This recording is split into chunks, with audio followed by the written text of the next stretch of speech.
Hey guys, it's Megan. Today I'm going to do my very first Top 5 and 10 Wednesday. So I couldn't really figure out which one to do. I have so many in mind, but I decided since it is still relatively new into the year, I would do my top 10 books that I am most excited to read in 2015. Please note that actually only 2 of them are new releases that will actually be coming out in 2015. These are mostly just books that I meant to read last year, really wanted to, but then didn't because I had other books on top of them and so on and so on. So without further ado, let's get started. So the first book I have here is Eleanor Park by Rainbow Rowell. This book is a love story between 2 people, and as I understand, it does not have the happiest of endings, but I understand the journey is also very incredible. This I have been seeing in book reviews for years, like just ever since it came out. I have been meaning to read it. I've already read Landline and Fangirl by Rainbow Rowell, and I'm going to read this, and then I'm going to read Attachments. But yeah, this is number 10. Coming in at number 9, we have I Was Here by Gail Forman. I am so excited. I love Gail Forman. I always have. Just One Day is probably my favorite by her, but I also agree that If I Stay was absolutely brilliant. From what I understand, it is about 2 girls who are best friends, and one of them commits suicide, and the other one feels guilty for her death, and we are going to find out why. Sounds pretty sad, especially compared to what just has come from Gail Forman with Just One Day, but at the same time, I love her writing, and so I am very excited for this one. I believe it comes out January 27th. Coming in at number 8, we have All the Light We Cannot See by Anthony Doerr. I got this a few months ago. I know that Sam from Thoughts on Tomes loved it. Reagan from Peruse Project absolutely loved it. And it is historical fiction, and I think I will enjoy it too. It tells the story of a girl, Marie-Laure, living with her father in Paris, and he takes care of the rock exhibit at the Museum of Natural History. When she is about 6 years old, she goes blind, and later on in her life, she meets this soldier, and I think they fall in love, or their lives like intertwine in some way during the Second World War. I love this. I never read a book by him, but anyway, I've just heard nothing but rave reviews, and the cover is pretty, so I'm excited to read this year. Coming in at number 7, we have Outlander by Diana Gabaldon. Yee! I cannot wait. I've heard nothing, like, if you watch Tosh from Toshopolis, you'll know this book because she did like a 14-minute video about how much she loved it and how much she needs everybody to read it, and it convinced me to buy it.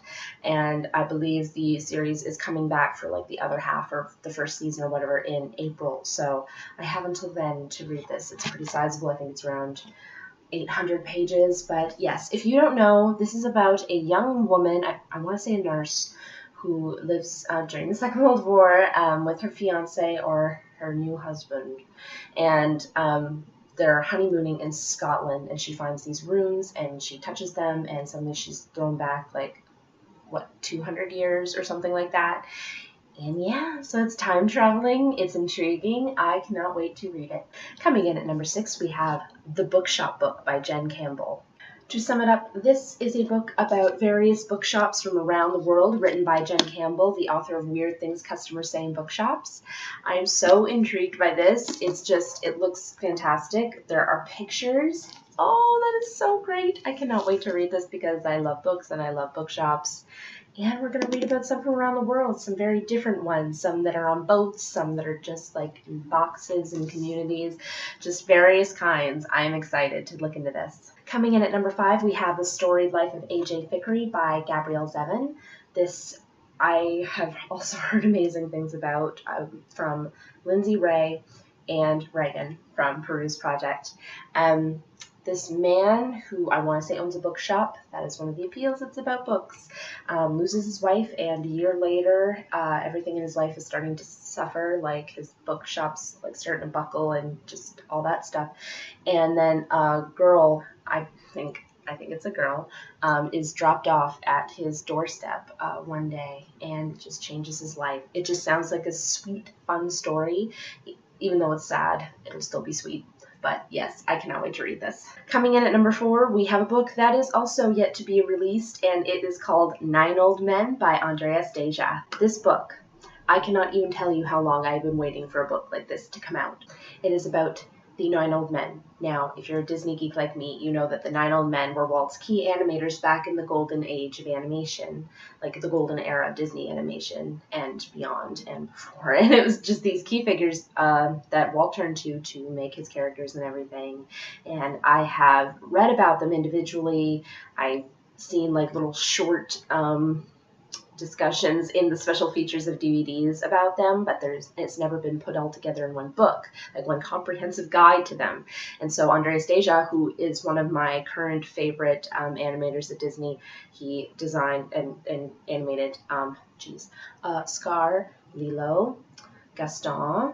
So yeah, he would be an authoritarian, and I think he studied under them when he first came to Disney. So yes, this is a compilation of all their like talents and techniques, and he is going to discuss some of his too, so I cannot wait for this to come out. I believe the publication date is scheduled for around April 1st of 2015.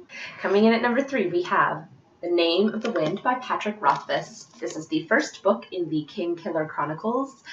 This has been, talked about by Katrina from Little Book Owl and Lindsay Ray. I'm sure there have been others, but yes, as far as I know, everybody, even Christine from Poland Bananas Books, wants this book. Well, she just got it, actually. She just hauled it. But I got this back in early January after months and months of wanting it.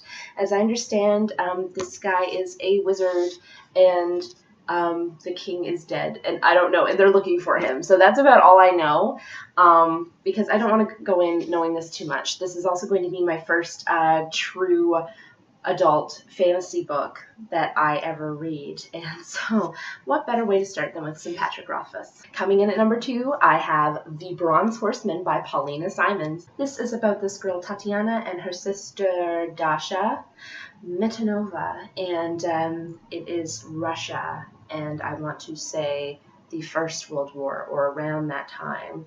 And she meets this man, this young soldier, brave, strong Alexander. And it is a love story, but it is a historical fiction trilogy, actually. It's pretty substantial. It is also around 800 pages. Yes, this looks so good. Finally, the number 1 book that I'm stoked to read this year, and it is actually on my TBR for this month, but I don't know if I'm going to get to it. It is Kiss of Deception by Mary E. Pearson. You've probably heard me go over this plot a million times since picking this up, but it is a girl, a princess, who does not want to be put into an arranged marriage, and so she runs away, and 2 men are sent after her. One is an assassin to kill her, and one is the prince, and we do not know which is which. I cannot wait to read this. I love the map. I cannot wait to read this as soon as possible. So there you have it. That is my top 10 books that I cannot wait to read in 2015. Have you yet read any of these books that I had just mentioned? Which one do you think I should start with first? Because now I'm a little unsure. Please let me know in the comments below. I would love to discuss. Thanks again for watching. Please like, comment, and subscribe, and I shall see you guys soon with another video. Bye, everyone.